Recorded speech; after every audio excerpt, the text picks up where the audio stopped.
Estamos começando mais um podcast. Hoje nós estamos no episódio número 3 do podcast que busca te ajudar a ter um conhecimento e uma profundidade a mais com o nosso Deus através do estudo desse livro. E hoje eu até troquei a capa aqui, peguei o livro mais antigo para nós nos aprofundarmos neste material que tem como título Conhecer Jesus é Tudo, de Alejandro Bullion, para nós fortalecermos o nosso discipulado e a nossa amizade.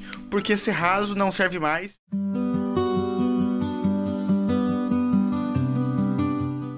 E para começarmos, eu quero apresentar aqui dois amigos importantes que estão aqui. Deixa eu até arrumar meu copo de água. Importante mais ou menos, né? Importante mais ou menos. Meia boquinha ali, né? Alan e Eliabe, se apresentem, por favor, para a galera conhecer vocês. Muito bem. Pessoal, estamos muito felizes de estar podendo participar aqui. Meu nome é Alan Felipe, eu sou lá de Londrina, sou coordenador da região Gama, ali da cidade de Londrina, Ibiporã, Rolândia, Cambé e as cidades ao redores, né? Isso é a minha atuação hoje no Ministério, como coordenador de jovens, mas também na minha profissão, sou psicólogo, trabalho nessa área, hoje trabalho também com a psicologia organizacional, com empresas. É um pouquinho do que eu faço, né? Muito bem, acho que é isso. E você, Eliabe? Meu nome é Eliabe, né? Eu atualmente sou da região Gama também, a gente está trabalhando junto ali, né, Alan? Exatamente. Eu sou o secretário da região, a gente cuida ali de toda essas cidades que o Alan comentou, a gente... 12 distritos, Alan? 12, 11? 13. São 11 na verdade. 11 distritos que a gente está ali cuidando, né, pela graça de Deus. Amém. Sou representante comercial, a minha profissão é essa. Atualmente a gente está com um delivery de açaí lá em Londrina. Inclusive, Dengoso Açaí, segue lá no Instagram. Aproveitar, né? Tem que aproveitar. E é isso. Esse é o nosso trabalho. Bem. E a gente tá com o costume aqui de todas as vezes que nós vamos começar o nosso podcast, eu faço uma pergunta meio que assim, perigosa de ser respondida. Então pronto, eu tomo um golinho d'água pra molhar o bico. O que ninguém acreditaria sobre vocês? Sobre mim, ninguém acreditaria que na vinda eu tomei uma multa na mesma curvinha. Já é a terceira vez. Terceira vez que eu tomo essa multa, toda vez que eu tomo pra Maringá. Inclusive, queria parabenizar o policial militar ali que multou. Ele faz trabalho com excelência. Tem multado certinho. É na mesma curva. Normalmente a minha esposa vem comigo, né? E ela avisa, olha, aquela curvinha, dessa vez ela não avisou. O pastor tava com a gente, inclusive, eu perguntei, pastor, será que eu fui multado? O pastor falou, o quê? Você quase atropelou o guarda. Então, eu acho que essa é a curiosidade, eu ter esse problema naquela mesma curva de Maringá. Mas eu não sei dizer o que ninguém acreditaria muito em mim. Eu acho que ninguém, hoje, pastor, eu acho que ninguém acredita muito que quando eu era mais novo, eu era muito bagunceiro demais. Minha mãe, tadinha, sofreu muito porque eu bagunçava demais. Então eu era, assim, atormentado. Na escola eu era péssimo de fazer bagunça. Então ninguém acredita. Eu acho que quando a pessoa me vê hoje, mais centrado, né, um psicólogo, acho que ninguém imagina que eu era tão bagunceiro assim. Um dia eu subi numa casa pra pegar uma pipa e era aquelas telhas... Como é que é o nome daquelas telhas? Brasilite.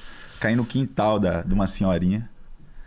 Isso. Daí foi uma tristeza, né, pra ela. Eu quase ia embora, tadinho. Eu tinha uns 12 anos. Deus perdoe, senhor. Mas acho que ninguém acredita que eu era tão bagunceiro. Acho que hoje ninguém... E as telhas ficaram quebradas. Ficou, né, pastor? Mas assim, acho que o velho homem, né? Não dá pra gente ficar cobrando o passado, mas ficou quebrado, infelizmente. E ao mesmo tempo que as pessoas que te conhecem hoje não acreditam, as que te conheceram quando você era mais novo não acreditam nessa versão do Alan atual. De maneira nenhuma. Olha pra mim ainda desacreditado. Mas isso é a prova, olhando pra câmera ali, Deus tem um plano na sua vida, acredita. Aleluia. Deus faz transformações, transformou a mim, em nome de Jesus. Aleluia. Mas fala disso, eu já falei demais, vou tomar aqui um golinho.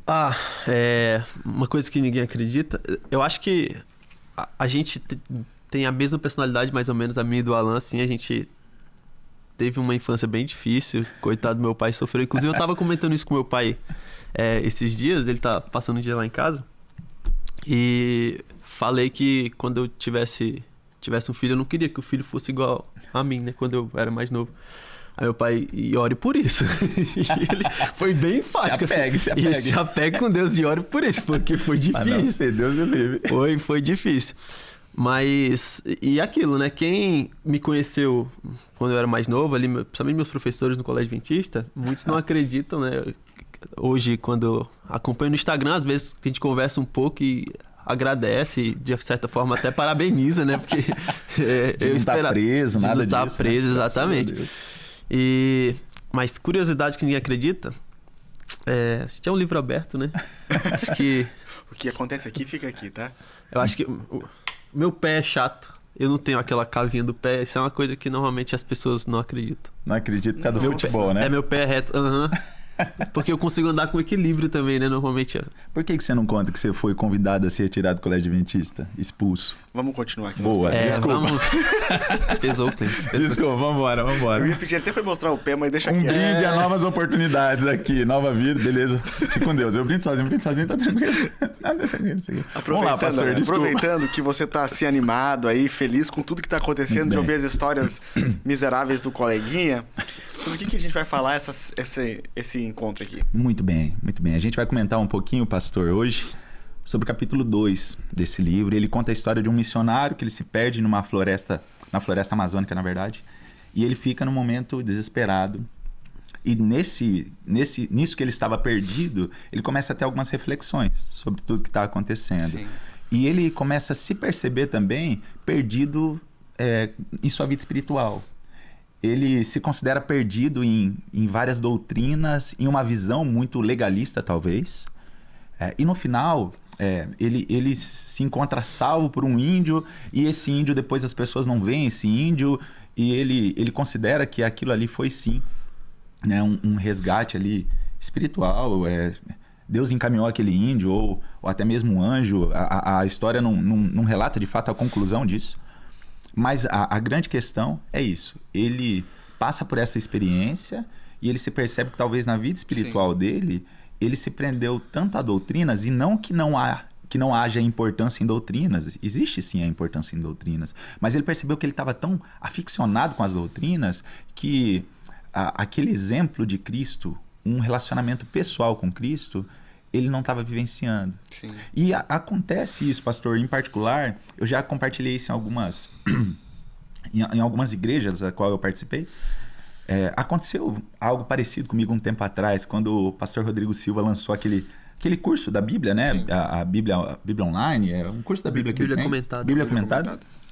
Eu fiz a assinatura, eu tenho a assinatura até hoje, e eu tive um ano, pastor, acho que foi uns 2 anos atrás, que eu estudei muito aquele curso e fez muito bem para mim teologicamente. Sim. Eu acho que foi um ano que eu aprendi muito teologicamente, e isso fez bem para mim, sim. Mas eu me lembro também de passar por momentos naquele ano, pastor, de uma distância espiritual. Sim. Apesar de eu estar... E isso é muito bom, a gente se prender mais na Bíblia. Eu via que eu me prendi bastante no teológico, no doutrinário, estudar hermenêutica, Eu queria aprender mais sobre, mas em compensação, vivenciar a fé, eu estava deixando... Eu acredito que eu estava deixando um pouco de lado. Eu me senti frio. Sim. Eu queria até citar um texto, e daí eu paro de falar, eu tenho essa tendência a falar muito. Citar um texto que, para mim, na época, me ajudou muito, pastor, que é o texto de Mateus 25, a partir do versículo 31. Mateus 25, a partir do versículo 31, diz assim, ó. E quando o Filho do Homem vier em sua majestade e todos os anjos com ele, e ali dá continuidade no versículo 34, então o rei dirá aos que estiverem à sua direita: venham, benditos de meu Pai, e venham herdar o reino que está preparado para vocês desde a fundação do mundo. Porque quando eu tive fome, foram vocês que me deram de comer. Quando eu tive sede, foram vocês que me deram de beber. Quando eu era forasteiro, foram vocês que me hospedaram. Quando eu estava nu, vocês me vestiram. Quando eu estava enfermo ou preso, foram vocês que foram me ver. E diz que então justos perguntarão assim: Senhor, mas quando foi que nós fizemos isso? Quando foi que nós lhe demos de beber? Quando foi que nós lhe demos de comer? Quando foi que nós te visitamos ou te vestimos? E o rei respondendo lhes dirá: em verdade lhes digo que sempre que fizerem uma dessas coisas para qualquer um dos meus pequeninos, vocês estão fazendo a mim. E esse texto, na época, eu contextualizei na minha cabeça, pastor, porque eu ficava pensando assim, como se fosse contextualizado, né? Quando aquele vizinho estava com depressão, foi você que foi o representante de Cristo. Se Cristo revela a Deus e nós somos imitadores de Cristo, nós também revelamos a Deus. Né? Quando ela estava com depressão, quando o casamento daquela pessoa havia acabado, quando, não sei, aquela pessoa estava, vamos falar para os nossos jovens também, estava péssimo na faculdade, foi você que foi lá e falou assim, ó, deixa eu te dar uma força aí, pô. Quando vocês fizeram isso, na verdade era a mim que vocês estavam fazendo. E eu acredito, pastor, e agora eu finalizo a minha frase, que nós somos convidados, diria até mais, convocados a irmos além do que além de um legalismo, além de apenas uma sequência de decorados de doutrina. E ressalto, não estou dizendo que a doutrina não é importante. Eu estou dizendo que nós somos convidados a fazer mais. Como diz 1 Pedro 2,9, nós não somos separados das pessoas.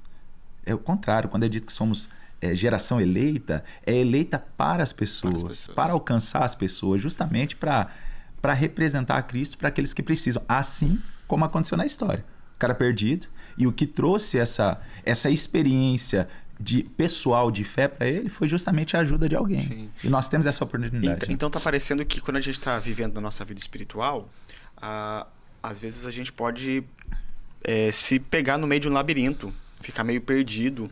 E por que, na visão de vocês, baseado naquilo que vocês leram, o que vocês têm na vivência da vida de vocês, por que então quando a gente quer buscar um aprofundamento espiritual, um crescimento espiritual, e a gente baseia muito as doutrinas para isso, acha que isso é suficiente, por que a gente fica tão perdido? Isso aconteceu na vida de vocês já? Eu vou deixar pro Eliab, porque eu já fiquei falando uns 10 minutos sem parar. Daí só fala eu. A gente quer... Já que o Eliab tá abrindo o coração pra gente... Exato. Aproveita e diz pra gente, já aconteceu isso com você, Eliab? Eu acredito que quando a gente fica meio perdido, né, em relação a buscar muito regras e doutrinas e procurar seguir aquilo, muitas vezes a gente acaba errando porque a gente acaba querendo seguir aquilo através das nossas próprias forças. Muitas vezes é isso. Então a gente muitas vezes esquece de que a gente precisa de um auxílio, e tanto divino, tanto quanto também das pessoas que estão ao nosso redor. Isso daí entra a parte da comunidade, né? A importância de estarmos próximos de pessoas que nos ajudam a alcançar essa comunhão mais íntima com Deus. Uma coisa também que é interessante, que até o livro aborda sobre isso em outros capítulos, mas a busca por um propósito, né? Muitas vezes a gente se vê perdido procurando seguir regras e doutrinas que, assim como o Alan falou, realmente são corretas e a gente precisa seguir, mas falta muitas vezes um propósito em nós, né? E contextualizando também o texto que o Alan leu, e muitas vezes esse propósito ele é para ajudar outras pessoas, para auxiliar aquelas pessoas que muitas vezes estão próximo de nós, mas estão fracas na fé, ou pessoas que nós conhecemos e que ainda não conhecem o Evangelho de Cristo. Então, eu acredito que a busca por um propósito é importante para a gente não ficar perdido, né, em meio a tantas regras e doutrinas que, querendo ou não, nos permeiam. E os discípulos, eles questionam Jesus, Sim. né? Senhor, quem é o maior entre os homens? Sim. Detalhe, os discípulos, eles tinham convívio com Jesus, e eu fico vendo Jesus respondendo assim, mas vocês não aprenderam ainda, né? Que quem é o maior é aquele que mais serve. Então, de fato, eu acredito que nós temos vários propósitos na nossa vida, mas nós temos que ter como principal aquilo que é nos dado como chamado, que é de servir o outro também, de ajudar Sim. o outro, né? Como foi o objetivo do povo de Israel, é o nosso, de atrair pessoas ao Evangelho, né? Não é isso que é dito, inclusive, Mateus 24, Mateus 28, vão, façam discípulos em meu nome, preguem, conte sobre mim, batizem em nome do Pai, do Filho e do Espírito Santo, que assim eu vou acompanhar vocês até o final dos seus dias. Eu não estou dizendo que nós temos que, poxa, então, Alan, então não vou estudar, então não vou fazer faculdade, então não vou fazer nada. Pelo contrário, faça faculdade, estude e se torne um pregador, um representante de Cristo na sua profissão, na escola, na clínica de médico e por aí vai, né? Sim. Se torna um representante também. Você falou, Alan, que quando você estava estudando aquele curso online, você ficou meio afastado espiritualmente de Deus. Peraí. Calma. Oi no lance. Foi isso que ele disse. Não. Eu queria me retratar aqui, pastor Rodrigo Silva, eu queria poder te falar uma coisa. De maneira alguma. Vou corrigir minha fala. Na verdade, não é isso. Inclusive, aquele curso que eu estudo até hoje, né? Faz muito bem pra mim. Mas foi um ano, não foi só pra fazer desconectar isso, né? Apesar de eu estar estudando aquele curso que faz muito bem pra mim, pra minha família, minha esposa também estuda. Apesar daquilo, eu me senti distante. Por outras questões, é claro, mas... apesar de que eu estava sendo amparado teologicamente, eu estava me sentindo distante. Isso não foi a solução. Mas baseado nisso, obrigado pela explicação. Tá? Para ninguém entender errado. Pastor Rodrigo Silva, continue seu ministério, em nome de Jesus. Tá tudo certo, né? Nossa, tá lindo. Mas isso foi importante para você tentar mudar o rumo? Isso o senhor fala, essa percepção. Com certeza. Porque às vezes a gente se pega demais simplesmente no se sentir mal, se sentir afastado, se sentir mal espiritualmente, e a gente se agarra nesse sentimento e fica ali, entendeu? Desesperado, sem fazer nada. Com certeza, pastor. Deixa eu comentar então, né? Eu vejo, pastor, que isso é um mal do crente. Vou falar qual que é um problema que eu tenho. Eu sou o coordenador jovem da região Gama. E isso faz, pastor, com que a gente queira se aparentar inabalável. Eu sou blindado. Eu sou blindado, né? E isso é um mau costume. Eu acredito, né, pastor? E olha, longe de mim, gente, eu não sou pastor, eu sou psicólogo. Né? Mas eu acredito que os pastores talvez passam por algo parecido. Sim. É interessante. Uma vez uma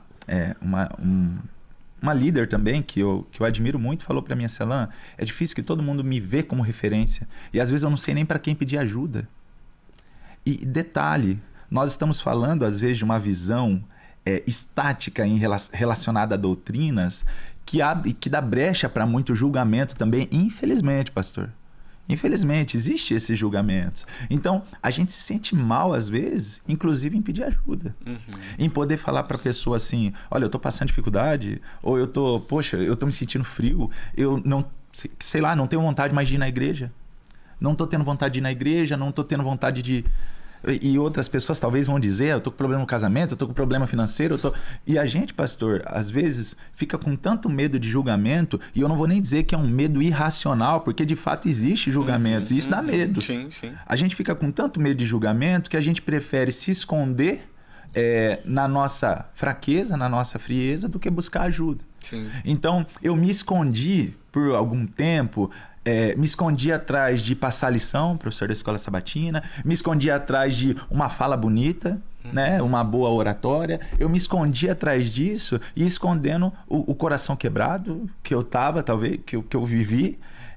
Então, assim, pastor, foi um momento que quando eu me percebi nisso, e eu vou falar especificamente quando foi, olha que interessante, eu cheguei a gente teve uma reunião, né, dos distritais. E na época era o pastor Giliardi, eu acho que isso faz 3 ou 4 anos, né? Eu talvez não estou contextualizando bem a data. Mas o pastor Giliardi falou assim, olha, nós queremos parabenizar o Alan.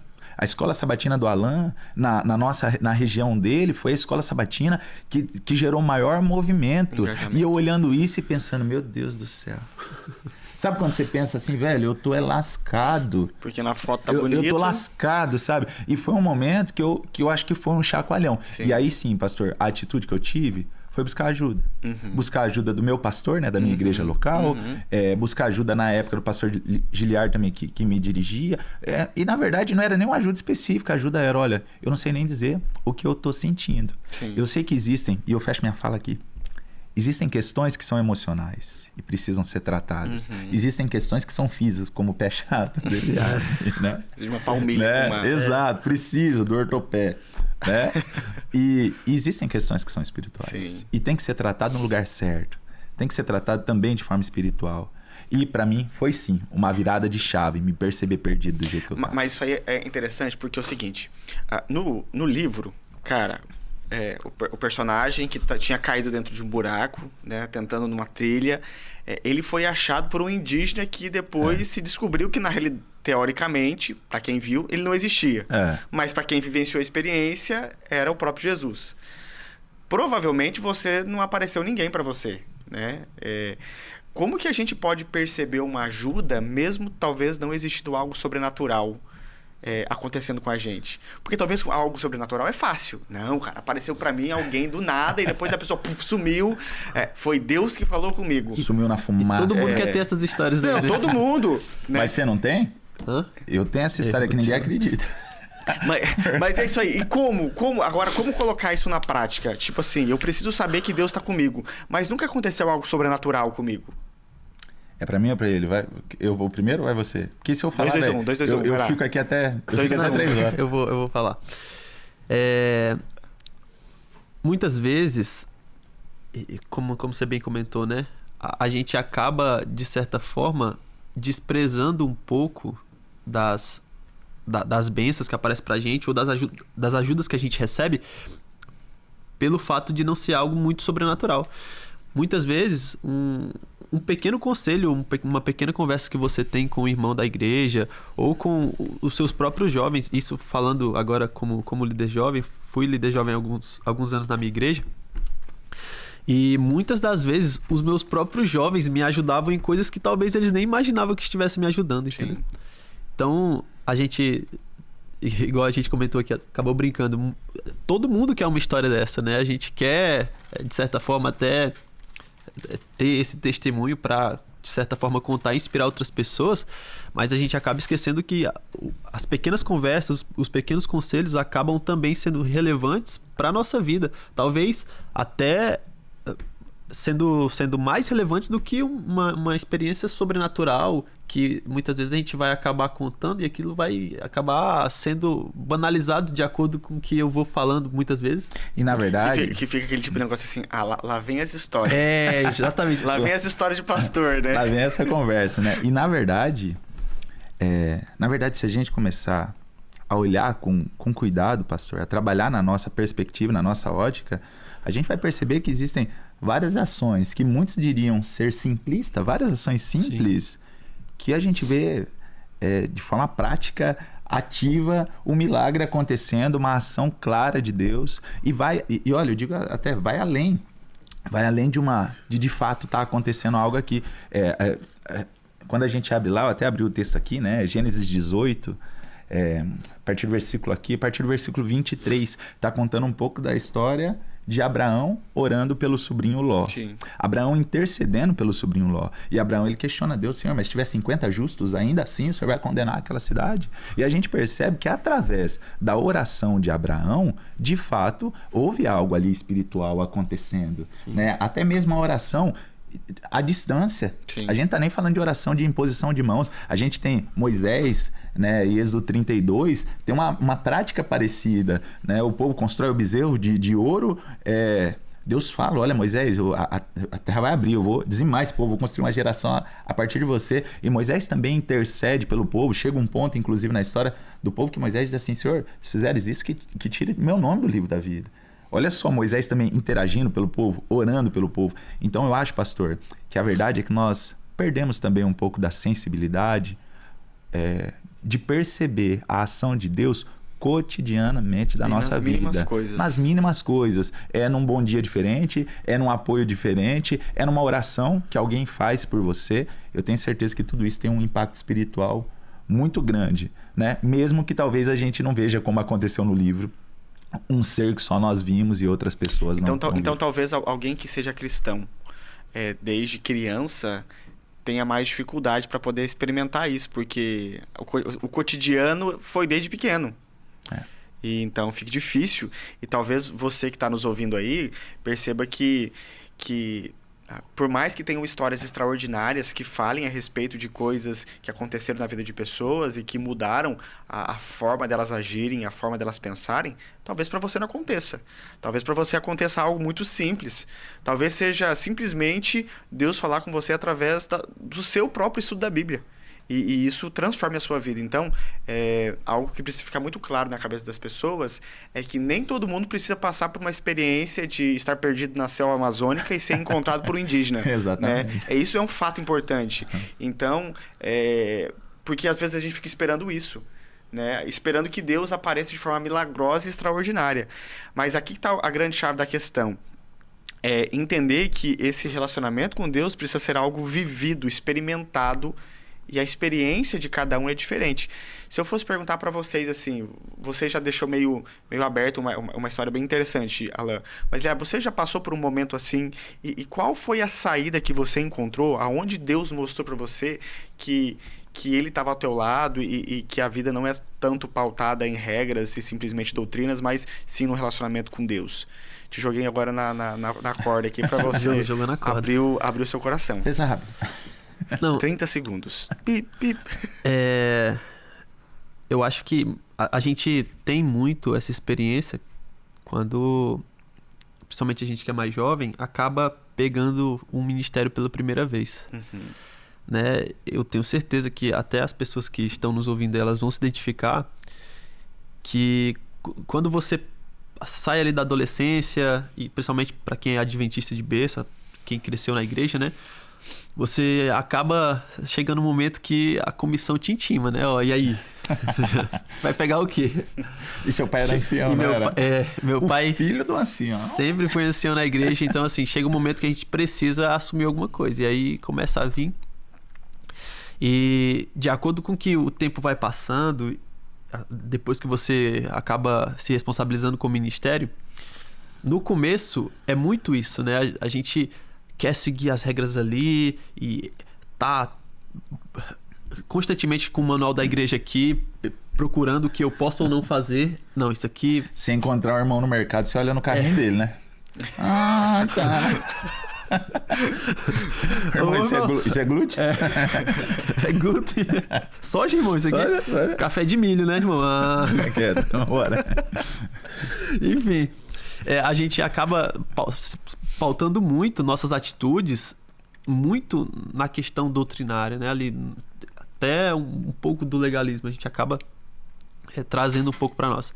Mas, de acordo com que o tempo vai passando e você vai entendendo, principalmente quando você lida com pessoas, que muitas das vezes você precisa agir como talvez Jesus agiria, né? A gente começa a entender que muitas das vezes a questão de regras somente, ela não vai, de certa forma, aproximar as pessoas da gente. Pelo contrário, né? Muitas vezes afasta. Então, eu acho que a virada de chave na minha vida, acredito que para muita gente vai se identificar com isso, foi a partir do momento em que você assumiu o ministério e começou a trabalhar nele.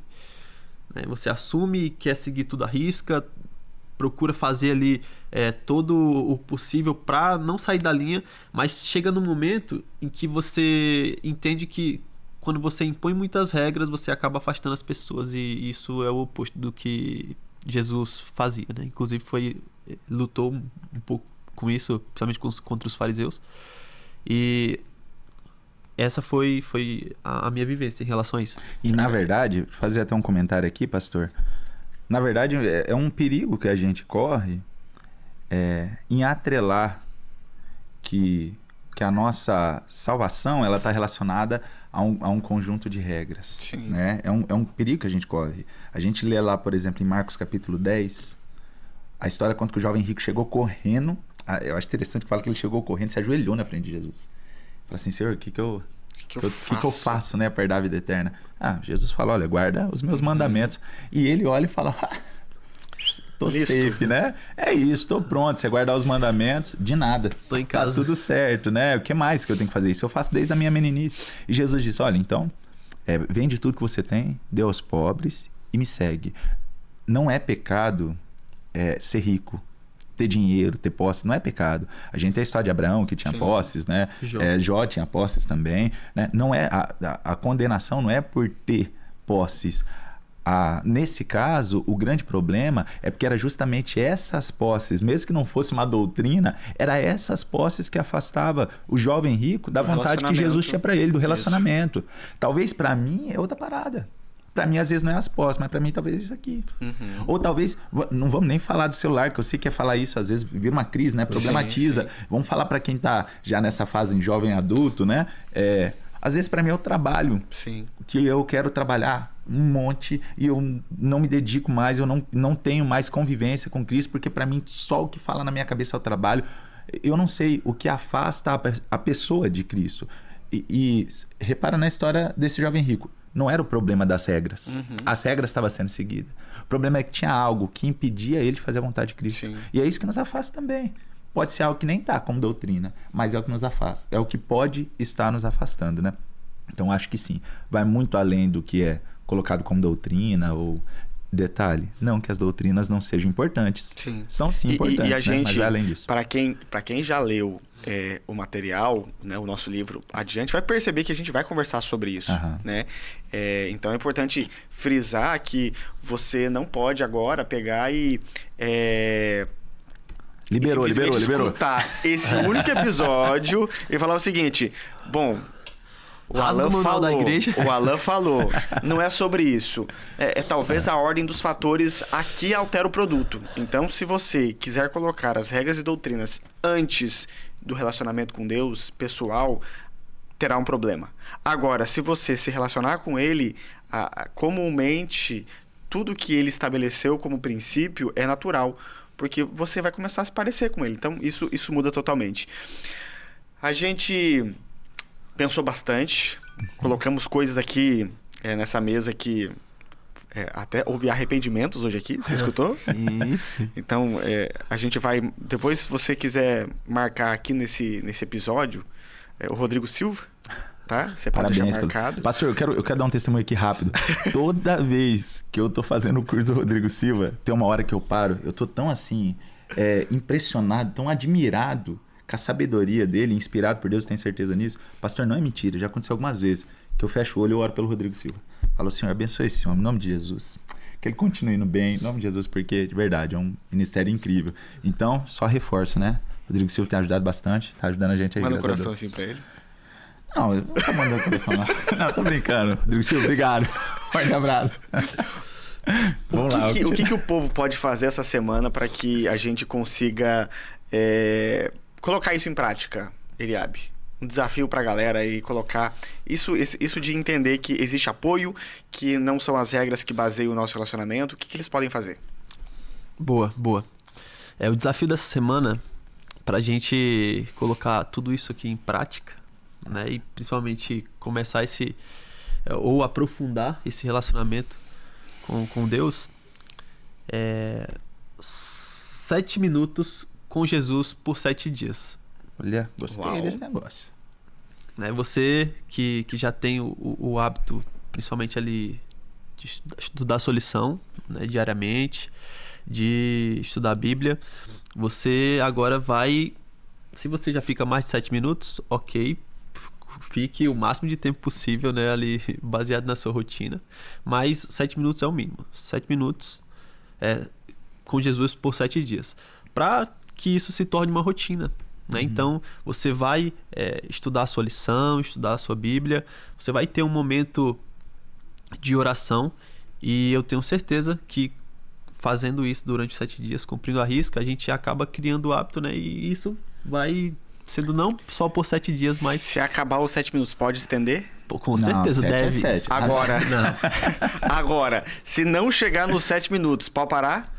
Não, aí a Bíblia A é regra grande. pro mais, né? Olha, A regra pro mais. É claro. O negócio é grande aqui. Eu tenho até 7 uma minutos. dica, pra quem não sabe, eu sou psicólogo comportamental e eu tenho cognitivo comportamental, né? E eu tenho uma dica aqui, pastor, uma dica infalível pra pessoa criar o hábito. Faça o seguinte, pega seu celular, bota pra despertar. Coloca ele, pastor, dentro da Bíblia. Pega a Bíblia e joga lá no fundo da cama, lá debaixo da cama. Quando despertar, você vai acordar desesperado, você vai ter que ajoelhar pra pegar a Bíblia lá embaixo. E abrir a Bíblia pra desligar o celular. Nisso você já tá de joelho com a Bíblia aberta. Já só... Nisso, rapaz, daí se você for levantar é só porque você não quer mesmo. Daí você não tá querendo estudar. Essa é a dica infalível. Faz, testa na sua casa, depois coloca nos comentários. Dica infalível, pode ir que funciona. Que vai dar certo. E eu posso, rapidinho, né? Por favor. Só estender o desafio. Gostei muito, muito legal a ideia do desafio dos 7 minutos. Muito legal. E eu gostaria também de complementar o desafio também. Esse capítulo 2, ele traz essa ideia de como a ajuda trouxe uma transformação na vida espiritual daquela pessoa que estava perdida. Né? Eu acho que é legal a gente deixar o desafio também para que você dedique pelo menos um momento essa semana. Um momento essa semana de fazer a diferença na vida de alguém.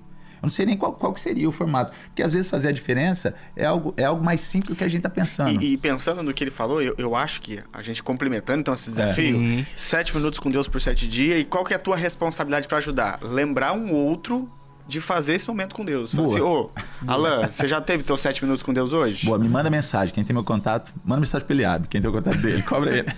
Não quer mensagem no WhatsApp. E a gente às vezes olha assim, e 7 minutos parece pouco, mas é a consistência que vai criando a intimidade, né? E aí depois dos 7 dias, a gente pode fazer uma reflexão, inclusive. Beleza, o que mudou nesses 7 dias, né? Como foi esses 7 dias com Deus?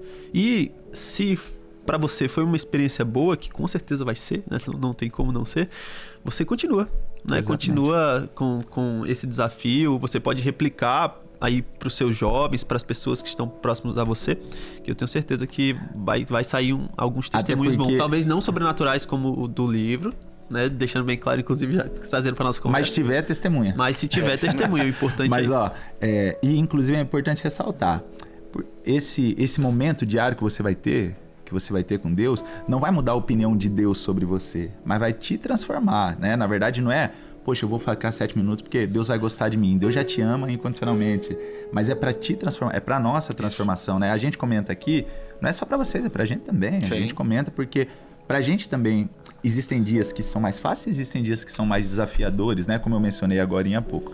Então, um desafio excelente. Ajude um ao outro, lembre um ao outro, 7 minutos. Eu vou começar, 7 minutos também, deixa comigo. Muito bom. Mas então, não passo disso, que é certinho.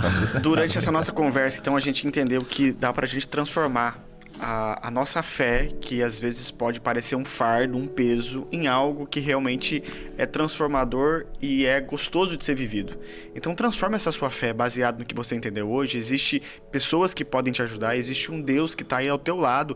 Ele pode mandar sim um indígena para poder te tirar de um buraco ou fazer alguma coisa mais extraordinária. Mas também ele pode fazer coisas simples no seu dia a dia para você perceber que ele está cuidando de você em todos os momentos, em todos os lugares, para que a sua vida seja transformada. Última frase para a gente poder fechar. Última frase que eu gostaria de colocar é o seguinte: os mandamentos é sim muito importante, mas a base dele é o amor.